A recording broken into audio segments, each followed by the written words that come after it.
Bonjour à tous, mercredi c'est le milieu de semaine, j'avais envie de vous faire une vidéo légère et distrayante. Premièrement, regardez, je me suis acheté un micro spécial casque et la seule chose qu'il me manquait pour refaire de la moto, des gants homologués. Donc ici on continuera dans l'actualité et de temps en temps la présentation de produits et sur Automotomag dont je voulais faire une chaîne dynamique et différente de celle-ci, il y aura des essais auto-moto, surtout des anciennes pour les autos, des reportages et aussi des présentations de produits. Voilà, comme ça fera deux chaînes très différentes et de l'autre côté ça va se faire petit à petit. Deuxième news, avant d'attaquer le sujet d'aujourd'hui, je sais qu'il y a des amateurs de vélo parmi vous. Je viens d'en acheter 5, dont 3 de route, parmi lesquels ce Veneto Aspin tout alu, équipé en Campagnolo Xenon. C'est du basique, mais il y a un bon cadre et j'aurai pas grand chose à faire dessus pour le mettre nickel. J'ai aussi acheté ce Peugeot Galaxy de 1987 avec cadre alu péchiné, tout équipé Shimano 105 avec pédale Look et pour finir ce Gitane Vuelta du début des années 80 équipé en Shimano 600 arabesque à l'exception des poignées de frein qui sont des 105. J'en ai eu plusieurs, j'adore le groupe arabesque. Un bon nettoyage, une grosse révision et ils seront nickel. Donc, le sujet d'aujourd'hui qui va en énerver quelques-uns. C'est un article du magazine Géo écrit par Pierre Monnier et qui date du 14 octobre 2024, je crois. Et vous allez voir, c'est tout à fait ça. Les conducteurs de voitures électriques polluent en réalité plus que les autres. Bah voilà, tout est dit. Salut à tous! Page 2, la petite légende, les propriétaires de voitures électriques seraient plus fortunés que la moyenne, ce qui entraînerait un train de vie plus polluant. Les fameux écolos-bobos qui viennent te faire la leçon tout en oubliant de commencer par balayer devant leur porte. Je suis sûr que vous aussi, vous en connaissez, et il y en a même qui fréquentent la chaîne. Non, je donnerai pas les pseudos.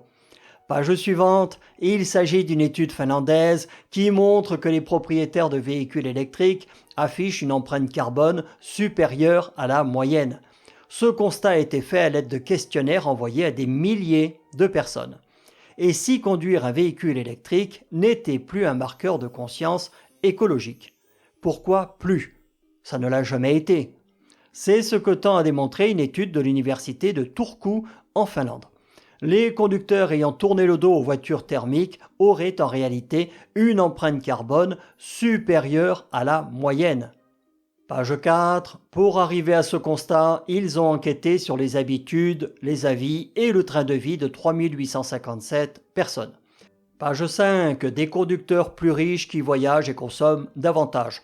Bah oui, lorsque tu vois le prix, soit à l'achat, soit à la location de la plupart de ces bouses à piles, c'est pas pour les smicards. Donc, 54,3% des sondés étaient des femmes, 45,2% des hommes et 0,2% des non-binaires. J'adore ce terme, certainement des gens qui jouent une mi-temps dans chaque camp ou se prennent pour des pieds de chaise.